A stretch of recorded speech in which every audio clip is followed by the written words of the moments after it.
জিনিসপত্র, কিন্তু সেখান থেকে 24 ঘন্টা লোকের বাড়িতে পরিষ্কৃত পানীয় জল পেয়ে যাওয়ার কথা। কিন্তু এখনো পর্যন্ত এতদিনের সরকার চলার পরেও সেই পরিষ্কৃত পানীয় জলের ব্যবস্থা কেন হলো না, তার বিরুদ্ধেই পানিহাটির মানুষকে এবার ভোট দিতে হবে।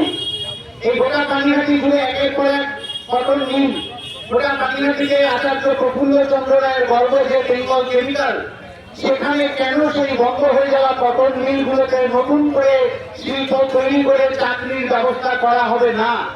বাংলার গর্ব, বাঙালির গর্ব প্রফুল্ল চন্দ্র রায়ের স্বপ্নের বেঙ্গল কেমিক্যালকে কেন ধীরে ধীরে ধীরে ধীরে শুকিয়ে মারা হবে? কেন সেখানে নতুন করে নিয়োগের ব্যবস্থা করা হবে না? সেই কথা বলার জন্যই, সেই প্রতিবাদ ধ্বনিত করার জন্যই আসলে বামপন্থী রাজনীতির প্রয়োজন, কাস্তে হাতুড়ি করার প্রয়োজন আছে পানিহাটি বিধানসভা থেকে জিতে, পানিহাটি থেকে জিতে বিধানসভায় যাওয়ার জন্য।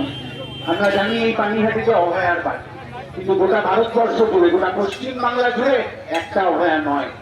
একদিকে হাতরাসের ঘটনা আছে, উন্নাওয়ের ঘটনা আছে, আরেকদিকে আছে পাঁচটি, Kamduni, Kharjuna, Raninagar, Gede, Katwa, Dhupguri, Hanskhali, R G Kar, south Calcutta law college. যতগুলো নাম মনে করে বলতে পারছি তার অনেক বেশি নাম মনে করে বলতে পারছি না, কিন্তু সমস্ত ক্ষেত্রে একটা জিনিস পরিষ্কার যে নারী নিরাপত্তার প্রশ্নে পশ্চিমবঙ্গ প্রতিদিন অতলে তলিয়ে যাচ্ছে এই পানিহাটির রাস্তার মতো।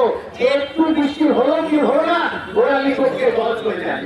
যেরকম একটু বৃষ্টিতে পানিহাটির রাস্তা অতলে চলে যায়, দেখা যায় না, তেমনি আমাদের পশ্চিম বাংলায় নারী নিরাপত্তার প্রশ্নটাও দেখা যাচ্ছে না, অতলে তলিয়ে যাচ্ছে।